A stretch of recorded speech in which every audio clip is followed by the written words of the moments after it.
Most of us encounter chemicals in one form or another every day. They're used in a wide range of products and industrial processes and are often essential in our jobs. But if we don't take the proper precautions, many chemicals can be hazardous to our safety and health. There are many types of potentially hazardous chemicals: flammables, corrosives, irritants, sensitizers, toxins, even carcinogens, which can cause cancer. Each of these chemicals has its own set of hazards, required safety precautions, and recommended emergency procedures. So how can we work with hazardous chemicals safely? How should we handle and store them? What personal protective equipment should we use? And what should we do in an emergency? For years, Material Safety Data Sheets, MSDSs, provided us with the answers to these questions. MSDSs came about as part of OSHA's Hazard Communication Standard. This right-to-know regulation required chemical manufacturers and importers to give their customers MSDSs for any potentially hazardous products that they supplied. But although certain types of information had to be included, OSHA did not require a standard format for material safety data sheets. As a result, MSDSs ended up in a variety of forms, with data arranged in different ways. This often made it hard to find the information that you needed, and in an emergency situation, this could cost valuable time. Another difficulty with many material safety data sheets was that they were written in technical language, as if they were intended only for health and safety professionals. However, many other types of people, such as firefighters, emergency medical technicians, and workers like you, also need to be able to understand what MSDSs tell them.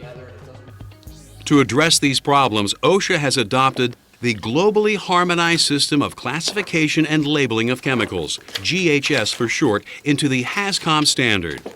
The GHS was developed by the United Nations so that workers anywhere in the world would be able to understand the hazards that a chemical presents. A major part of the globally harmonized system is the use of the GHS Safety Data Sheet. It gives chemical manufacturers a standard format and specific, understandable language to use to describe a chemical's hazards. Although compliance with the GHS is voluntary, most industrialized countries are adopting it and will be starting to use GHS safety data sheets soon if they haven't already. So it also makes it easier for U.S. chemical companies to sell their products internationally. For many workers, the GHS safety data sheet will look very familiar. That's because it's formatted almost exactly like one of the versions of the ANSI Material Safety Data Sheet, except for much of the information in sections 2 and 3, whose positions are swapped. So just like ANSI MSDSs, GHS safety data sheets present information in an as-needed order.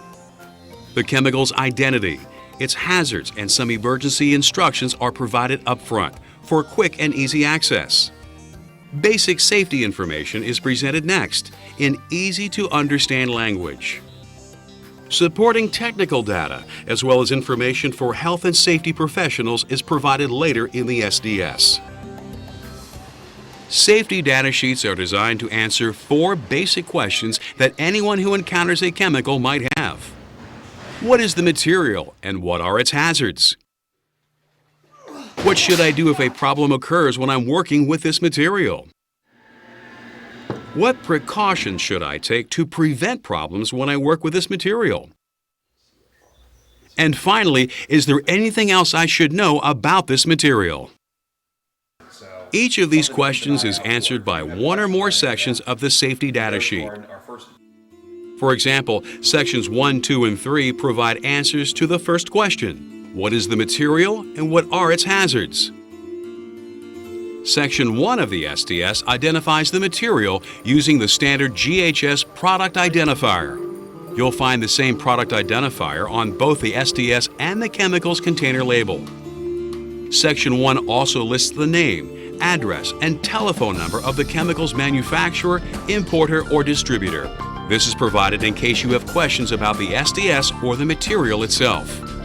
An emergency telephone number may also be listed for quick access to additional information. Section 2 describes the hazards that are associated with the chemical. including the information that's provided on the chemical's label, such as the signal word, hazard statements, and precautionary statements. It may also contain copies of the GHS pictograms that appear on the label. Section 3 discusses the ingredients in the chemical and its composition. It also provides additional identifying information such as its chemical identity, common name, and CAS and EC numbers. The next important question that a safety data sheet answers is, what should I do if a problem occurs when I'm working with this material? Sections 4, 5, and 6 provide this information. Section 4 of the SDS outlines the basic first aid measures that can be used before professional medical assistance is available. Simple instructions are provided based on the chemical's route of exposure. For example, first aid instructions for skin contact might be: remove contaminated clothing, wash skin with soap and water, get medical attention. If the material gets into your eyes, you might be instructed to immediately flush eyes with plenty of water for at least 15 minutes. Get immediate medical attention. This section also provides information on the symptoms and effects the chemical can produce to help you recognize if someone has been exposed. You can see why it's important to know the appropriate first aid measures before you work with a hazardous material. So be sure to read Section 4 of the SDS immediately for any chemical that you are going to use. You should also know the location of first aid kits, safety showers, and eye washes in your work area. Section 5 of the GHS Safety Data Sheet provides information, precautions, and instructions for fighting fires that involve the material. This section includes information on any hazards that the material could present if it burns. For instance, a fire could release poisonous fumes that are more dangerous than the material itself. Appropriate extinguishing media to use when fighting a fire involving the chemical is also identified in this section. These may include water, water fog, foam, carbon dioxide, halon, and other dry chemicals. Using the wrong type could make a bad situation even worse. Firefighting instructions describing basic strategies that minimize the hazards the material may present in a fire are also provided here. The personal protective equipment necessary for firefighting will be listed in this section as well. This usually includes the full firefighting gear and an SCBA, self-contained breathing apparatus. Even more protection may be necessary for some hazardous chemicals. Section 6 tells you what to do in case of spills, leaks, and other accidental releases of hazardous materials. Included in this section are general procedures for containing a spill or other accidental release, cleaning up the hazardous material, and decontaminating clothing and equipment that comes in contact with the material. To review, SDS Sections 4, 5, and 6 provide information on what to do if a hazardous situation occurs. The next question the safety data sheet addresses is, what precautions can I take to prevent problems when I work with this material? For answers, we turn to Sections 7, 8, 9, and 10. Section 7 covers handling and storage practices that will minimize the physical and health hazards of the material as well as preserve its quality. As you would expect, the handling instructions on the SDS are often the same as the ones listed on the chemical's container label. For example, in this section you might see the caution, avoid contact with eyes, skin, and clothing. Ensure that containers are properly secured before moving. This section also provides information on the appropriate storage conditions for the material and its container, including temperature, humidity, atmospheric pressure, ventilation, vibration in the area, and exposure to light. Depending on the material, these may all be relevant factors for safe storage and maintaining product quality. Engineering controls, personal protective equipment, and exposure guidelines are addressed in Section 8 of the SDS. Engineering controls might include things such as the use of local exhaust ventilation systems when working with some materials. This section also lists the personal protective equipment necessary to minimize the risk of exposure. For example, to provide respiratory protection, the SDS may instruct you to wear a NIOSH-approved air purifying respirator equipped with organic vapor cartridges or canisters. For eye protection, you may be directed to wear safety glasses with side shields or safety goggles. To defend against skin contact, rubber gloves and other protective clothing might be recommended. Section 8 of the SDS will also list any TLVs, threshold limit values, PELs, permissible exposure limits, or other established exposure guidelines for the material or its hazardous ingredients. This information is used by your employer to determine the engineering controls and personal protection appropriate for the work you do. Section 9 of the SDS describes the physical and chemical properties of the chemical. This information is important for evaluating the use of a material for a specific purpose and can help to determine what precautions should be taken when working with the chemical. Your employer will also use the chemical and physical characteristics listed in this section to help determine the safest work practices for your facility. The information can be helpful in identifying a chemical when its container label has been damaged or destroyed as well. Stability and reactivity is also information that is needed to determine safe handling, storage, transportation, and disposal procedures. For this data, we turn to Section 10 of the SDS. This section will indicate whether the material is chemically stable or dangerously unstable under normal conditions. It will also describe conditions to avoid when working with the material, such as heat, pressure, shock, or other physical stresses that might result in a hazardous situation.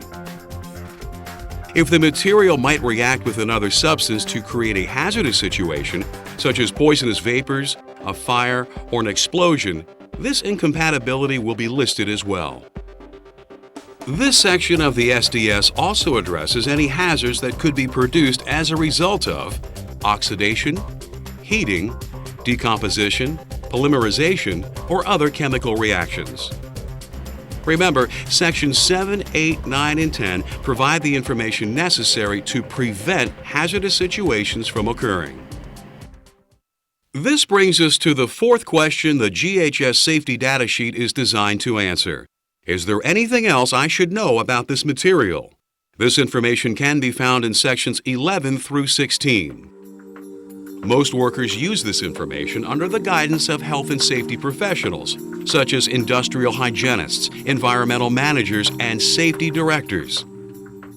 However, your employer may also use these sections as a reference when setting up your company's standard operating procedures, so you might want to take a quick look at this information. Section 11, Toxicological Information, provides background toxicity information on the health hazards of the material. This includes likely routes of exposure, symptoms related to the chemical's toxicological characteristics, and immediate and delayed effects of exposure. Section 12, Ecological Information, addresses the effects that the material may have on plants, wildlife, and other aspects of the environment. Section 13, Disposal Considerations, provides information on safe and proper waste management options. Section 14, Transport Information, includes the chemical's UN number, proper shipping name, transport hazard classes, packing group, and any special precautions that should be taken when transporting the chemical. Section 15, Regulatory Information, addresses any federal, state, and international regulations that may apply to the material. Section 16 contains other relevant information that doesn't belong in any of the previous sections, as well as information on preparing and revising the SDS.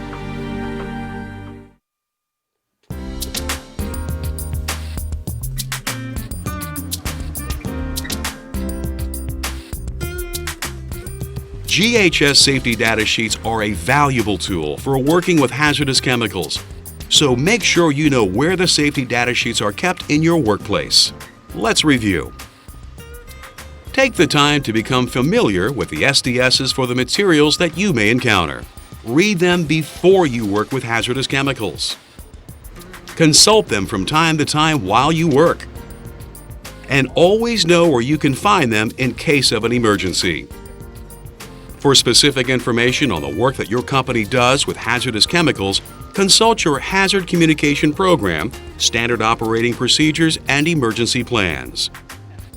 If you can't find the information you're looking for in the SDS or these other sources, or if you have any questions about working with hazardous chemicals, talk to your supervisor or your company's safety professional. Understanding the GHS safety data sheets will help you to do your job safely. So make sure to keep up to date on the SDSs that affect you.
To help protect employees from potentially hazardous chemicals, in 1983, OSHA created the Hazard Communication Standard.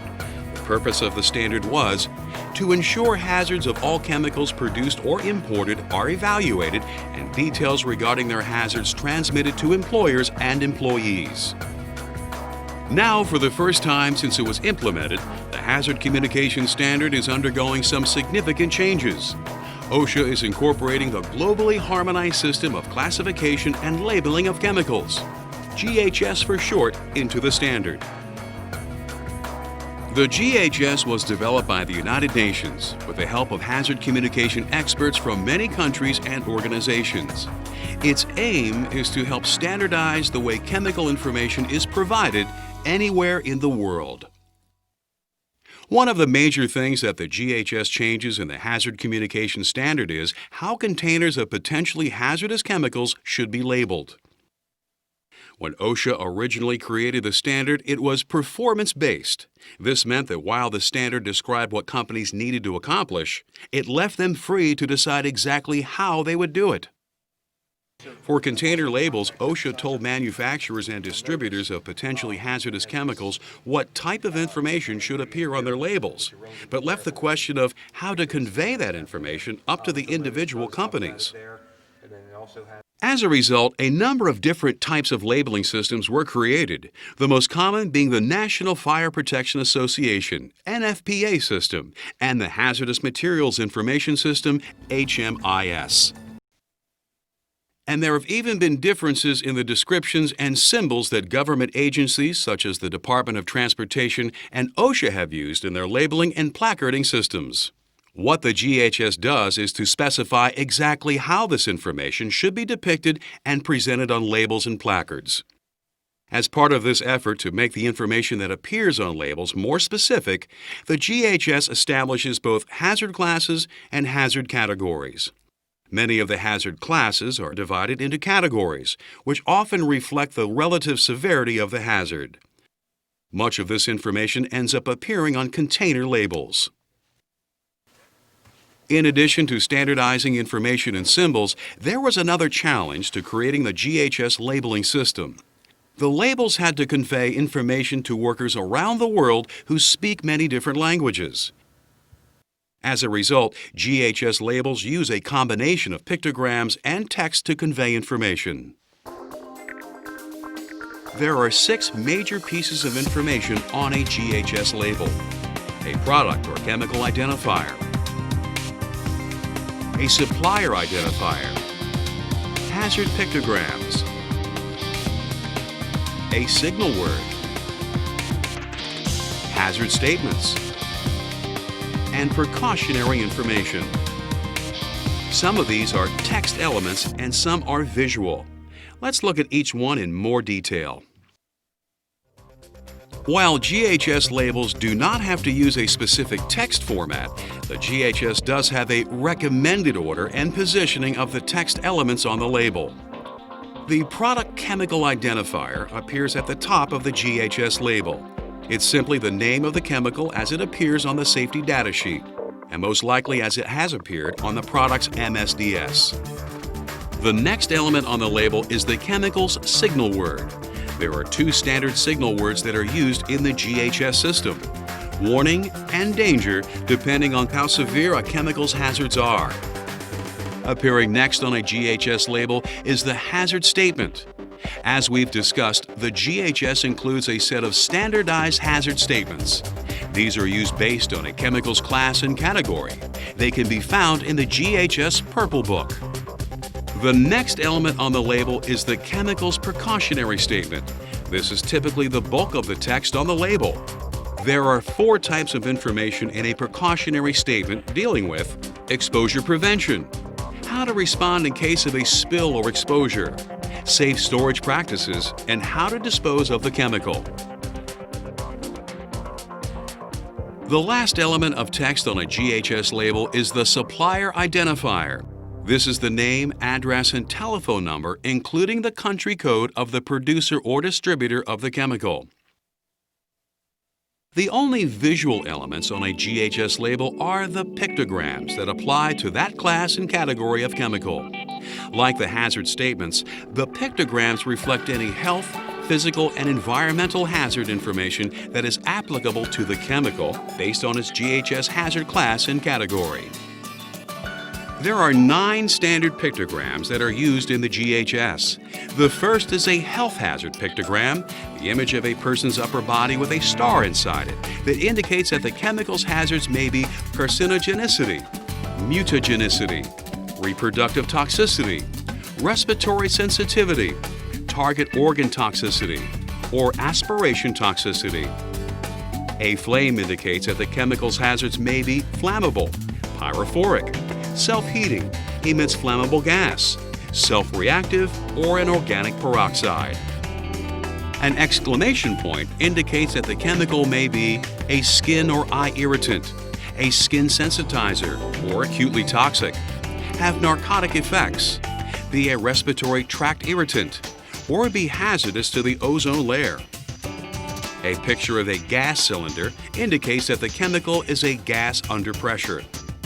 The image of test tubes dripping a liquid on a bar of metal and a hand indicate that the chemical can cause skin corrosion or burns, eye damage, or be corrosive to metals. An image of an explosion tells workers that the substance is explosive, a self-reactive, or is an organic peroxide. A picture of a flame over a circle indicates that the chemical is an oxidizer. Images of a tree and fish indicate that the chemical is an environmental hazard and has aquatic toxicity. And the image of a skull and crossbones tells workers that the chemical is acutely toxic and that exposure can be toxic or even fatal. There is one important exception to having to use GHS labels. Companies can still use other labeling systems to label in-house containers, but these alternative workplace labels must contain all the information that is required by the GHS system. Like the Hazard Communication Standard, the globally harmonized system stresses the importance of training employees regarding a number of things, including how to read and interpret container labels. Employees must also be given additional training when a new chemical is introduced to their work area or if they change jobs and could be exposed to chemicals that they have not previously worked with. Additionally, all employees must undergo periodic refresher training to keep their knowledge current. This will be especially important under the globally harmonized system since the United Nations has said that they will revise the GHS every 2 years. As a result, OSHA anticipates that the Hazard Communication Standard may also be updated periodically. It may seem that incorporating the globally harmonized system into a company's hazard communication program doesn't involve a lot of new or different things. However, it will require a good deal of work on everyone's part with regard to container labeling. Chemical manufacturers and distributors will need to start using container labels that conform to the GHS requirements, including the new pictograms. And as we've discussed, all companies will need to train their employees regarding the use of GHS labels. Realizing that these things cannot be done overnight, OSHA has given companies a good deal of time to begin using the globally harmonized system. The agency has established a series of phase-in dates involving container labeling. Because some manufacturers will begin using GHS labels fairly quickly, OSHA is requiring that all employees are trained regarding these materials by December 1st, 2013.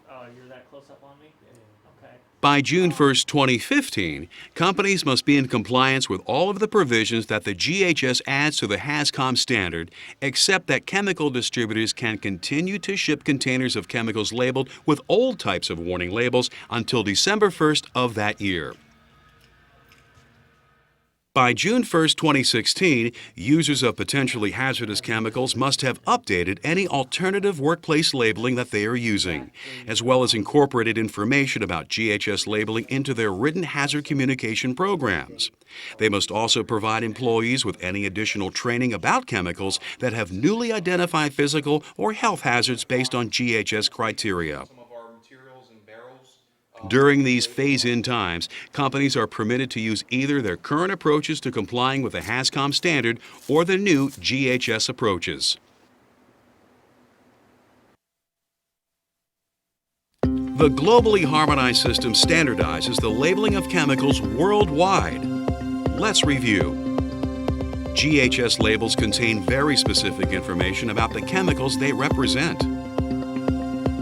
There are 6 major elements on a GHS label, beginning with the product identifier. The GHS label's signal word tells you how severe a chemical's hazards are. All GHS labels have hazard statements and precautionary statements. There are 9 standard pictograms that are used in the GHS labeling system. They reflect any health, physical, and environmental hazards a chemical may have. GHS labels make it easier to determine what hazards a chemical may have and how you can protect yourself from them. Learning how to recognize and read them will help to keep you safe.